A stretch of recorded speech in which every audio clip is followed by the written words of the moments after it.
If you got a starring role in just your second Hollywood film, would you do something only your hometown would know as a shout out to them? One of the stars of this 1982 comedy did exactly that. That story and more next.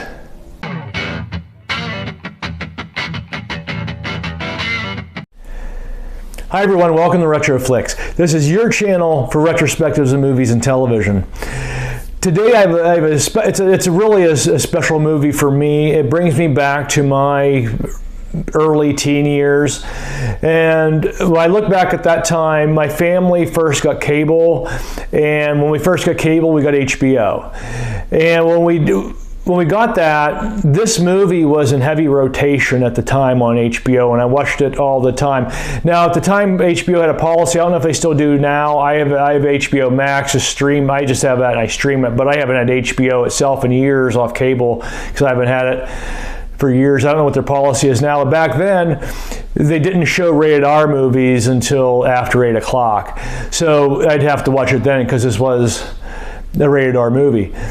But shortly after this, we got a video cassette recorder, or a VCR as we called them back then, and some of you young enough may not know what that is, but it's a videotape that you can watch. And obviously, you got blank ones you can put in and tape movies and television shows on. And so I did that with Night Shift, and I watched it all the time. I mean, if my memory serves, I may have even wore out the tape. I don't know. And so, but this movie just brings back so many memories of that time for me, which was a really exciting time when you're a little kid in that world you get cable television, HBO, and all these TV shows and movies, and that world just opens up. When you're that age, it was just a tremendous time. And so the movie that we're going to do today is Night Shift, 1982. Night Shift follows Chuck Lumley. Chuck Lumley is a former stockbroker who left that profession because of the stress, and he becomes a morgue attendant. And he works a day shift as a morgue attendant, but one time his boss comes in and says, "Hey, I need you, you're going to go on night shift." And Chuck didn't like this, but he did it. And so he went on night shift. The good thing about that was there wasn't anybody around. There were no bosses, anything like that. He goes, this will be really peaceful for him. But unfortunately, he ended up finding out he's going to have a coworker, and his coworker ended up being the opposite of him. His coworker's name was Bill Blazejowski, or Billy Blaze, and Billy came in, and he was singing Jumpin' Jack Flash. He had a tape recorder.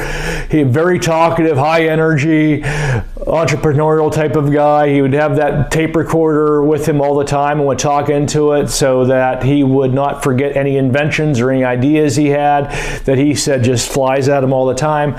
So you can see the two personalities were very different with them, but they eventually ended up having a relationship and having, to some degree, a friendship, but they would definitely go into business together. And what ended up happening there was Chuck's neighbor, Belinda, is a prostitute, and he starts to befriend her, and as a matter of fact, even likes her a little bit, from a romantic point of view. But he sees her one day with a black eye and realizes she's being abused. And so him and Bill talk about, hey, why don't we go in business and be, and take Belinda and her coworkers. Why don't we take them and have a business with them, and basically run their prostitution services out of the morgue. And nobody around, just us. He said, we could pull this off. And so they end up doing that because it seemed for them a perfect marriage because of you have Chuck's financial experience and wisdom, and then you have Bill's public relations, entrepreneurial spirit. So it really worked well. And it worked well there for a short term. But the long term, though, it started to have a lot of problems. And it started to have an impact, negative impact on all the relationships, the relationships between them started to really fall apart. And one of the big conflicts was Bill wanted to keep on going with this business, and Chuck didn't. He wanted out of it. Chuck saw that he felt his life was becoming what he was trying to get away from in the past. That stressful, unhappy life he's trying to get away from before, and thought he did. He's right back into it, and his life is spiraling out of control in the way. So that becomes the huge issue for them. And then the rest of the movie is them trying to deal with that. And I'm going to stop at that point right there with the synopsis. Night Shift is directed by Ron Howard. You probably know Ron Howard from a few, especially from an older generation would know him from a few places. Number one might be Opie, and as a little boy, Opie and the Andy Griffith Show, and then of course in the 70s and right about in 80, Richie Cunningham on Happy Days. But with a few seasons left in Happy Days, Ron Howard left the show to really concentrate on being a director. He was a fine actor, but he really wanted to go behind the camera. And so he left Happy Days around 80, 81, somewhere in that neighborhood, and then went behind the camera to start his career there. Night Shift would represent his first studio film. He directed one other one, but it was more of an independent one back in 1977. This would be his first major studio movie that he would direct. And so I've never seen him say this, but it would make sense that for his first movie that he would direct, that he would go for somebody comfortable that he knew that was a great actor, but he also knew, personally, professionally, had good chemistry with and knew how they worked. And so that's where Henry Winkler comes in. Henry Winkler will play Chuck Lumley, and when this movie was brought to Ron Howard, he immediately went to Henry Winkler and said, I would like you to play in this movie, and I have Chuck Lumley and Bill Blazejowski. You can play either one of them, whichever one you want. Read the script and pick which one you want. And Henry Winkler chose the Chuck Lumley character because he was the opposite of Fonzie. So there's the tie-in right there for Henry Winkler. For those that may, Happy Days back in the day, Arthur Fonzarelli, the Fonz, that was Henry Winkler. So with Ron Howard and Henry Winkler having such a chemistry for the years working Happy Days, I think that probably made Ron Howard feel safe. It's my first Hollywood film. One of my starring roles would be Henry Winkler, I knew really well, and so that'll be an easy one probably to direct. And he's a great actor, no doubt about it. And so, but Henry Winkler had been around. He, not only just on TV with Fonzie, he had done some movies like Lords of Flatbush, Heroes, The One and Only. He had pretty much starring roles in those movies back in the 70s. So that's going to bring us now to Shelley Long, and Shelley Long plays Belinda Keaton, the prostitute that is the neighbors with Chuck. Shelley Long, again, great actress, did a lot of TV guest appearances through the 70s, was in several movies. She did she was in a lot of stuff that didn't go. But she was experienced, but certainly wasn't a household name. That'll change though with the role that she had, Diane Chambers in Cheers, which everybody would know. The first season of Cheers didn't do well, but then starting with the second season it did. So certainly by then she would become a household name, which is right after this. Now just to give you a little bit of an idea, Night Shift was released in July 30th of 1982. The Cheers pilot was first aired September 30th, 1982. We did a Retroflix on Cheers, so if you want to go back and watch that, please do. but certainly then she would become a household name with Cheers and then do pretty well throughout the 80s. Our next one's going to be Billy Blazejowski, Billy Blaze, and Billy Blaze was played by Michael Keaton.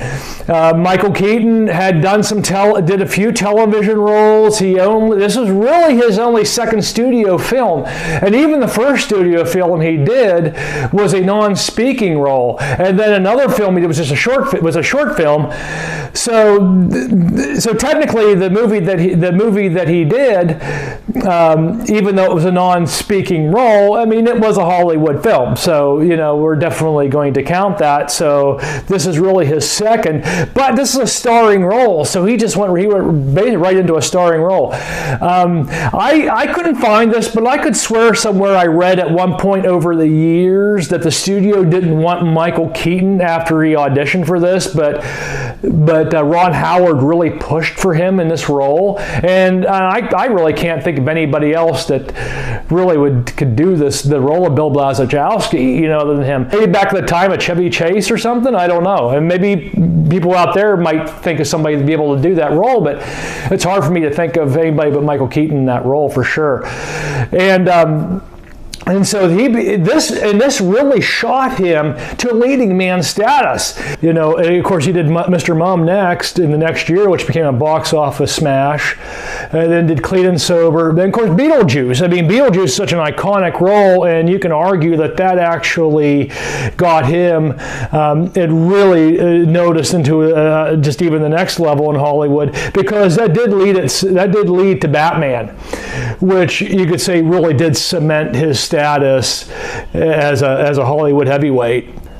I'd like to mention a few actors that were in this movie and the early screen roles that they had in bit parts of this movie, and they would go on to have pretty noteworthy careers. One of them is Kevin Costner. Yep, Kevin Costner was in this movie. Obviously, would go on to be one of the most bankable stars in Hollywood. He is in the scene where the frat boys are partying in the morgue, and he plays one of the frat boys partying. And you would notice him when there's a part in that scene where Bill is balancing a beer bottle on his head, and right behind him is Kevin Costner. So if you look at watch that movie and go in that scene, that's where you will see him. Shannon Doherty of Beverly Hills 90210 fame. She was a little kid at this time, and she was in this movie. She played a Bluebell, which is like a Girl Scout, in the elevator scene in this movie. And I'll have a picture of her, actually up here, I'll have a picture of her in that movie. So this will be her when she was really young, actually a still shot in this movie. And next is Richard Belzer. Now, Richard Belzer started up as a stand-up comedian, and he had bit roles in TV and movies throughout the 80s, but then he really became famous in the early 90s when he took on the role of Detective John Munch in Homicide: Life on the Streets, and then would take that character to Law and Order SVU. And he played that role between those two series. He played that role for 20 years. So some pretty good stuff there. Now, as far as the soundtrack goes, there was a soundtrack to this movie. It didn't really move the needle too much, in the charts, and even the singles didn't that much either, for the most part. But there were a couple I want to mention though. Anyway, the title song is "Night Shift" by Quarter Flash. You might know Quarter Flash if you listen to 80s music. They did "Harden My Heart." Well, they go in the 70s too, and the other one too. The other two had a big impact a few years later. I'll explain. That's What Friends Are For. This version in here was the Rod Stewart version, which is one which he originally did. But a couple years later, in 1985, this is redone by Dionne Warwick and Friends. And in the end, Friends were Elton John, Stevie Wonder, and Gladys Knight. Great friends for sure. So Dionne Warwick, Stevie Wonder, Gladys Knight, and Elton John. And they released this back in 1980, like towards the latter, like the fall of '85. They released this. It was a charity. It was a charity single for AIDS research and prevention, because at this time the AIDS the AIDS epidemic was just really kind of in its infancy, but it was identified and it was raging, and so that raised a lot of money for AIDS research and prevention back at that time, and it was a #1 hit. And as a matter of fact, it went on in 1986, and it was a #1 song of all of '86 in the charts. So that came from that was a cover of the Rod Stewart version that actually was in Night Shift. Box office, it did approximately $21 million on an $8 million budget. Moderately successful. 40th in the 82 box office receipts. But it profited anyway. But I think it's definitely become, cult classic. I term it as a diamond in the rough. I mean, I don't think there's any question about that. And it's just a tremendously funny movie. I mean, I just think it's so well written. You talk about quotable movies. The acting I thought was really good. Again, you go back to Michael Keaton. I mean, I think Michael Keaton stole the show in here, although Henry Winkler and Shelley Long were quite good. So that's Night Shift. I hope that you would go and see this movie. Where can you stream it? It's a little bit difficult to find it, but I found it a few places. One is the rent and buy at Amazon Prime, but I think you can also get this for free on YouTube. I think YouTube has it on there. So check that out. If there's anywhere else you might see it, comment below and tell me where that is. I looked at some other places, but those are two that I found it. And so I think it'd be well worth you watching it. For those of you, especially those of you who have never seen it, if you haven't seen it for a long time, you remember it, watch it again. And let's talk about it. Thank you very much for all your comments in the last video. Let's keep that going. This is so much fun. I love going back and forth with you guys and keeping these movies alive. Talking about little trivias or quotes in movies that I do all the time to this day, and it's great to do that with you. So please, if you haven't already, please like and subscribe. It really helps the channel. Until next time, that's a wrap.